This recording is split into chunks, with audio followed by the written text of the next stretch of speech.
Because here in the United States we use both the metric system and the US customary system, sometimes we need to convert back and forth between the two systems. And in order to do that, we will need some conversion factors. Now you can find lots and lots of different conversion factors out there. Perhaps you're already working with certain tables. The conversion factors you're using might contain various amounts of significant digits, because in order to do some of the conversions we have to use approximations.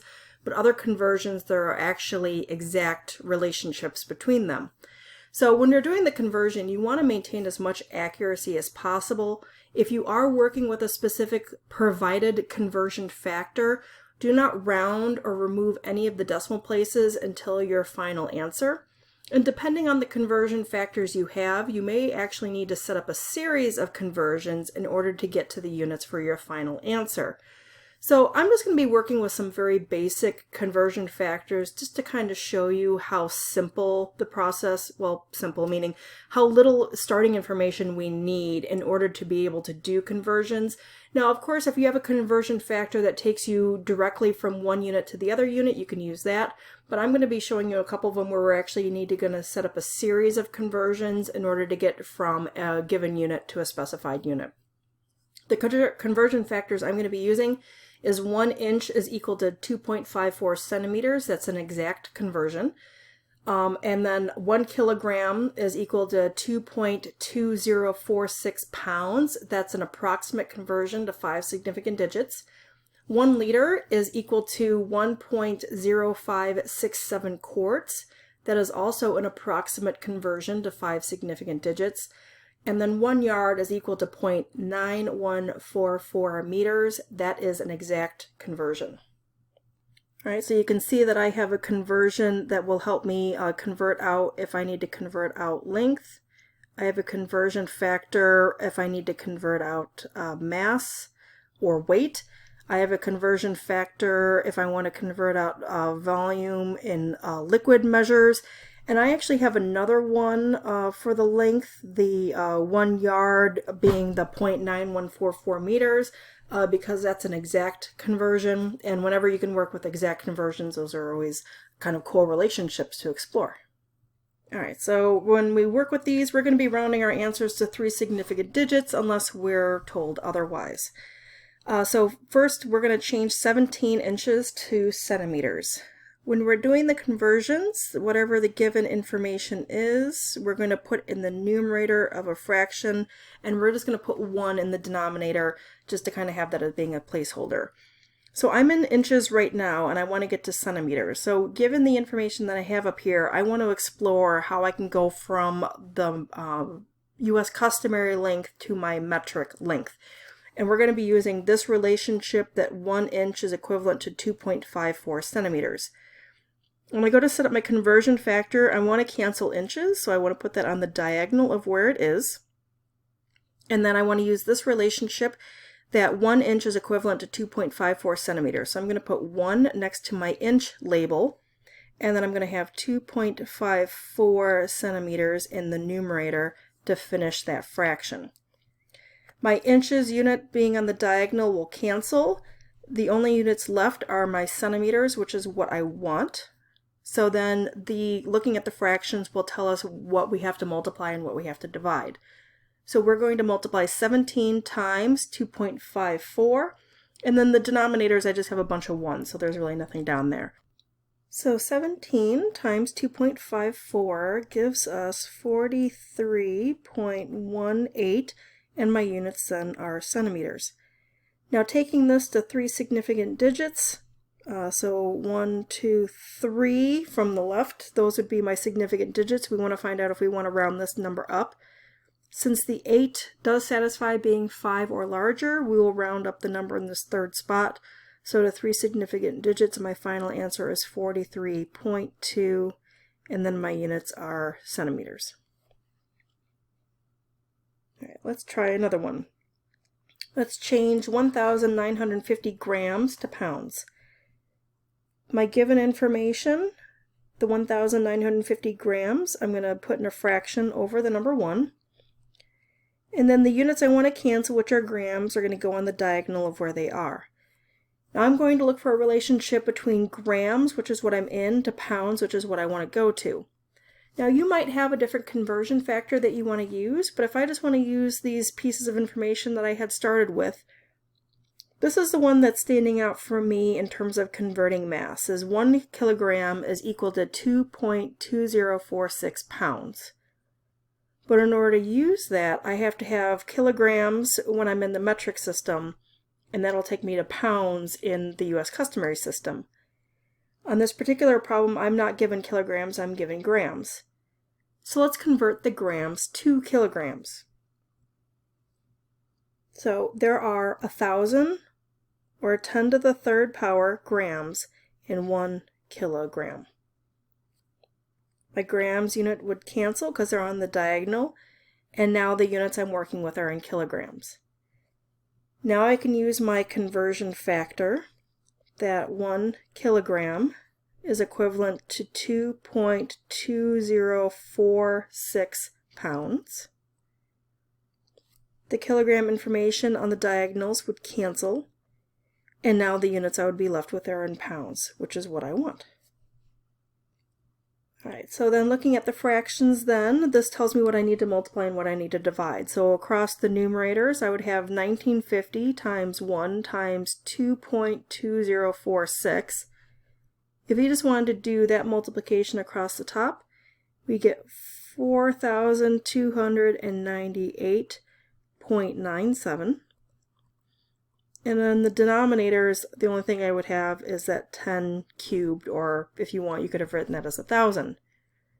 Now you could put this in your calculator, but remember working with powers of 10 just involved just moving the decimal point. In this case, since I'm dividing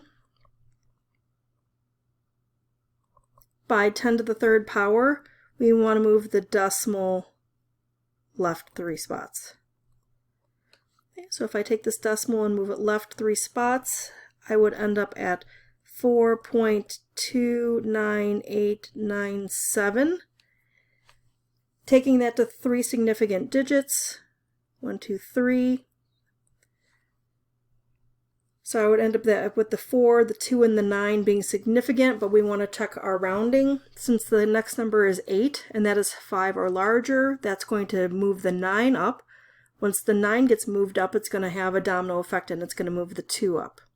So then my final answer would be 4.30 to 3 significant digits. So that this 0 ends up being significant. If you want to, you could put maybe a bar over it to indicate its significance. And then my units would be in pounds.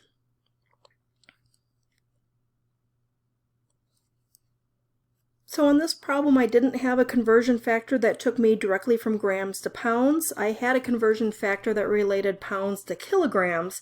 So then we had to do an intermediate step of converting my grams to kilograms in order to use my conversion factor. All right, let's change out of volume 1. So change 0.85 quarts to milliliters. So I'll put my 0.85 quarts over 1. And let's take a look at the conversion factors that I have up here. I do have one that relates quarts to liters. Now ultimately I want my final answer to be in milliliters, but if I can get this thing into liters, then I can just convert the liters to milliliters. So we'll use this conversion factor that 1 liter is equal to 1.0567 quarts to 5 significant digits. Quarts goes on the diagonal of where it is. And then the relationship is 1.0567 quarts is equivalent to 1 liter. The quarts information cancels. Now my units are in liters. I want my final answer to be in milliliters, so I just need to do one more conversion. So again, I want liters to cancel, so it's going to go on the diagonal. And the relationship is there's 1,000 milliliters in 1 liter, or 10 to the cubed milliliters in 1 liter. Now my liters would cancel on the diagonal, and my final answer will be in terms of milliliters.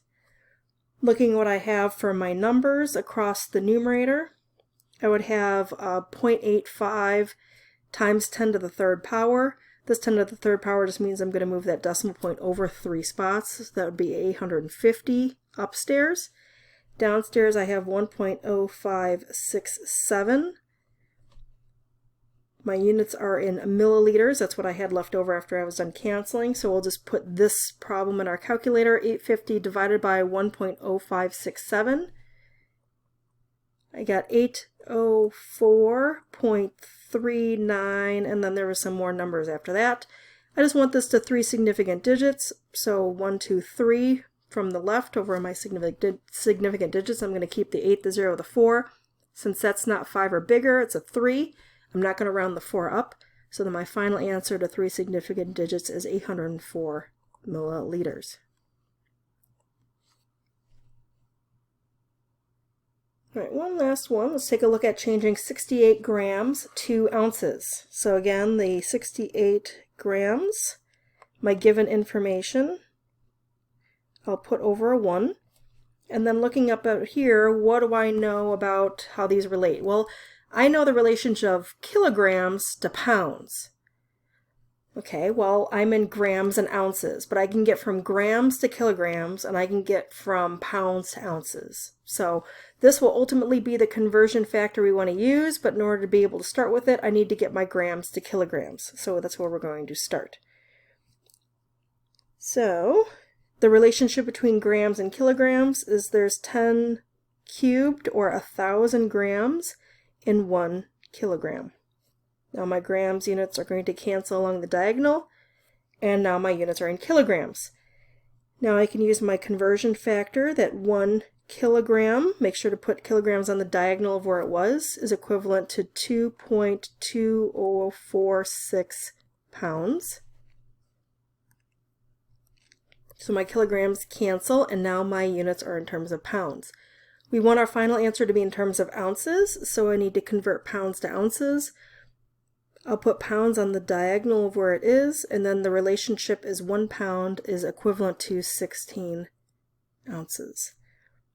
The pounds cancel along the diagonals, and then taking a look at what I have left, I'll have 68 times 1 times 2.2046 times 16 in the numerator, and then divided by 10 cubed, or 1,000, in the denominator. So you could key that into your calculator. You would get 2.3986, and then there's some more stuff after that. The units would be in terms of ounces. If I want to take this to 3 significant digits, counting over 1, 2, 3 from the left for the significant digits, since this 8 is 5 or larger, it's going to knock the 9 that's in that third spot up.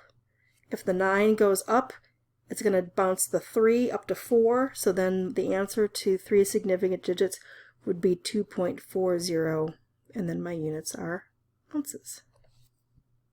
Now again, you might be working with different conversion factors than the ones I'm using. You might have more direct relationships, but just make sure if you're given a conversion factor, you're not rounding the intermediate decimals too early until you get to your final answer.